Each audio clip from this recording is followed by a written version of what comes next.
It's a very good afternoon. My name is Tundera Chikand, and I want to welcome you again to Africa Strategic Leadership Forum. This is our second edition. In our previous edition last week, we were looking at something very wonderful with our guest, Mr. Musa Sibanze from Swaziland, which is now called Eswatini. In today's edition, I have yet another wonderful guest, Mr. Francis Noko from Lesotho, the Kingdom of Lesotho in Southern Africa. And Mr. Noko is actually the chairperson of Africa Alliance of Agricultural Cooperatives Organization, which is a constituent of International Cooperatives Alliance. And Mr. Noko has actually presided over a number of responsibilities, both in Lesotho and across the continent. And he brings with him to this discussion a wealth of experience and perspectives that are practical based on what he has gone through. Mr. Noko, you're welcome to the platform this wonderful afternoon. Thank you very much, sir, and thank you for having me. So, Mr. Noko, we are looking at Africa, and of course, recently I happened to have a couple of tours outside the continent, and I was looking at where other parts of the world have come to and the development that we see, and also noticing that they were not always there, but they to do something strategic to set forward and catch up with the developed world. So I want to talk with you in the context of your experience having led a number of organizations and currently presiding over ACO Southern Africa. Like, what does strategic leadership as a mechanism for advancement mean to you? And what does the lack of this tool or mechanism cost Africa to remain backward as we see it each time when we compare it with other parts of the world? Thank you very much, sir. The way I see it, strategic leadership to me means continuous pursuit of strategic value creation while leaving nobody behind or excluding nobody. This means it's a collaborative work. There are strategic goals, and everyone that is involved, everyone who is part of the organization is brought along in pursuit of these strategic goals. So in other words, everybody has something to do. We break bigger tasks into smaller tasks and assign roles and support one another towards realization of those strategic goals at the end of the day. Oh, that's very interesting. So, that's very interesting. But now looking at it in the context of Africa and what you have brought up right now, what do you think it has really cost us to have or not to have this mechanism or this tool that we're talking about? In my opinion, as Africans or as Africa, we are used to dealing with handling events as they unfold or solving problems as they emerge. And one of the key roles of strategic leaders is to not only solve problems, but also find problems and create solutions to problems before they materialize. So it means Africa, a lot of many other organizations in Africa, even governments in Africa, we solve current problems. We don't have the time to see ahead, look into the future, and build, solutions to the problems which are not yet with us. And that causes short-sightedness to us as Africa leaders. And in a way, it also causes are you bringing a point here, from what you're saying, I'm picking something as if you are saying the main thing you're picking up is being futuristic, and you're talking of us not being so futuristic. Am I getting you right? All I'm saying is strategic leadership is all about the future vision. Vision is something that you see far ahead in the future. So all I'm saying is, if we do not have the future but concentrate on the now, all our activities, all the resources we channel on the now, And mind you, economies has taught us that resources are very scarce. Yes. But strategic leadership goes even beyond the scarcity of the present resources. It goes beyond what we ordinarily have, looking into what can we have with the people, with the resources that are scarce now. What is it that we can make? Where can we go? And we go together. Everybody that is involved, we don't leave him behind. Everybody gets involved. Everybody participates. If, for instance, in Africa, one of our key goals is to eradicate all forms of poverty. Everybody has something to play. Everybody has a role to play towards achieving that. Wow, that's so great. So but what I also want you, Mr. Noko, to touch on is because you have led the cooperative movement in Lesotho, and you are also presiding over the ACO, Southern Africa, which is a cooperative constituency. Now, I want you to say something about the concept of strategic leadership and how it affects, or it has affected, grassroots enterprises, because you are in Lesotho working with cooperatives, and you have seen how the structures of cooperatives, the systems through which they operate, and how some of them have really not amounted to so much success. What do you think is the role of strategic leadership in terms of uplifting those grassroots enterprises? It motivates. Everybody owns whatever activity that is taking place. And if everyone has a sense of ownership of what is taking place, he gets motivated. And also, on top of that, strategic leadership defines roles or assign tasks to different people. And if people cannot stay in their proper lane, collision. So at the end of the day, there will be instability. There is lack of progress. There is stagnancy. Yes. Where there is no strategic leadership. But if everyone knows what to do, he is motivated, he's kept on his own proper lane, and flow or execution or implementation of whatever strategies that are in place becomes a smooth exercise. This is what I've seen in my experience as the leader in the cooperative movement. Let everybody stay in his lane. That is what strategic leadership contributes to. And also how one executes his roles or his duties is also defined or guided by the strategic tools. Right. But nobody does what he likes, as he wishes. I'm asking you this because like I said recently, you are aware of that I was also in some countries now, and I was so challenged, very much inspired.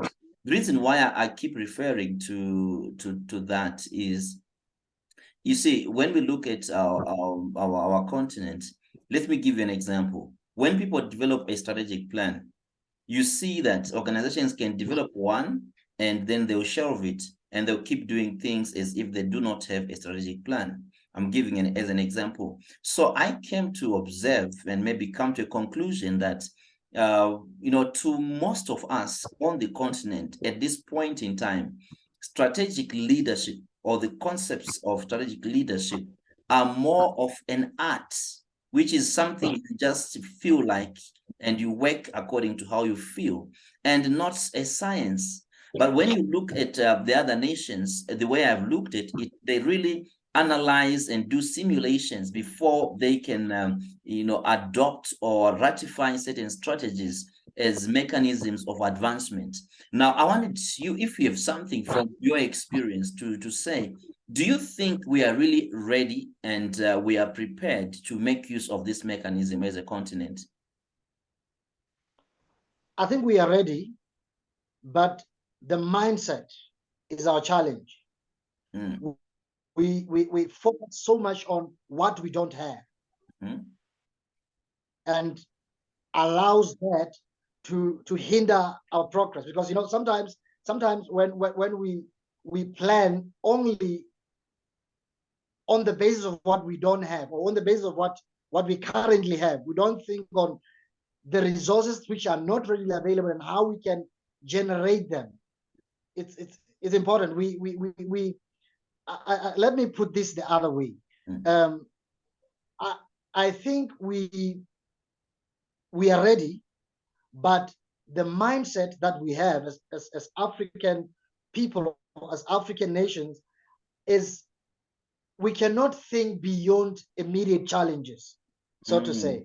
We are only confined with what the rest of the world sees as Africa challenges: the poverty, the infrastructure, the poor infrastructure, what we don't have. And we can only strategize to that extent. We can't think beyond, while our minds or our intelligence is not limited to the material resources that we have.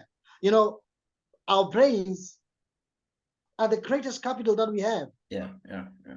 We can apply our minds effectively, even in the absence of certain other resources, and come up with solutions. Yeah. So Mr. Noko, I want you to can do it. I would like you to give us examples of areas that you think where you see that the concept we are talking about, strategic leadership, can affect. Is it education? Is it our agriculture? Is it what sectors and which areas do you think need to be addressed maybe as a priority using this concept of strategic leadership in Africa? I would say nearly all areas, but I will just mention a few of them that I believe are key. To start with, as a movement in my country and across the continent, yes, I believe that strategic leadership can play a vital role in ensuring that decent jobs are created at grassroots levels of our communities. Yes. Engaging everybody, the young people, the women, the marginalized people, everybody in developing cooperatives, and that involves job creation and also food security. It also, because cooperatives are drivers in food security, in promoting food security. So in that way, that is another area where strategic leadership can play a significant role. And another area would be small business development. People are sick and tired of having solutions imposed on them. Yeah. And that creates some people become offensive, when every time things are imposed. Because when you deal with people, we also deal with perceptions. And yes, there comes a time when some people, when they perceive that they are being pressurized, they are not valued, their thinking doesn't matter to leaders or to anybody, they become offensive, and it becomes a problem. So if we want to develop private sector, if we want to develop small business, let's involve the people. Let's engage everyone, every stakeholder. And in this way, we will see the strategic leadership in place. So marginally, generally, many other areas, whether cooperative development, food security, job creation, wealth maximization, small business development, all these areas require strategic leadership in play. Wow. Thank you so much for that. Before we wind up this discussion, there's something that I really want you to touch on. It just came up in my mind as you are bringing your submissions. It has to do with something that I've noticed you were keen on, looking at your profile, what you have done, and having known you a bit in terms of how you work. What is the relationship, or what is the role rather, of strategic partnerships to the development and the use of the concept of strategic leadership that we are talking about, that we need in Africa? How do strategic partnerships affect the effectiveness of this concept? You know,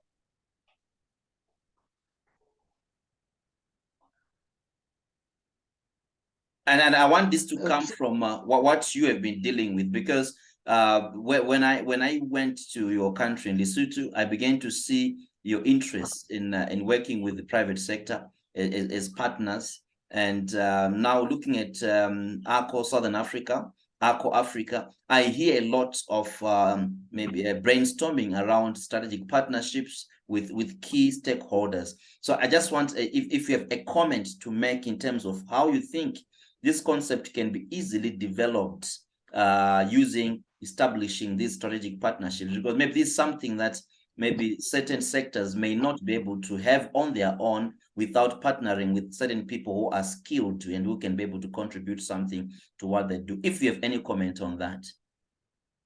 I do. To me, strategic partnerships are motivated by a saying that if you want to go fast, go alone. But if you want to go far, go together. Yes. What does this mean? To me, it means when you partner, you find strategic partners, it becomes easier for you to go a long way. You know, what you don't have, your other partners will complement you. Yes. And achieving much with the little you have or the limitations you have, it's possible. If we want to, for instance, you want to supply out of Africa, the international markets, and my country, Lesotho, does not have all the resources, all the factors of production needed. Why can I go to South Africans? Why can I go to some other African people in Zimbabwe, in Eswatini, in Botswana?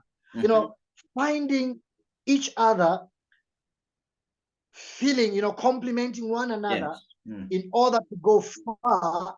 It's what translates into strategic partnership to me, and that is also key if we need to go far. Wow. No, thank you so much.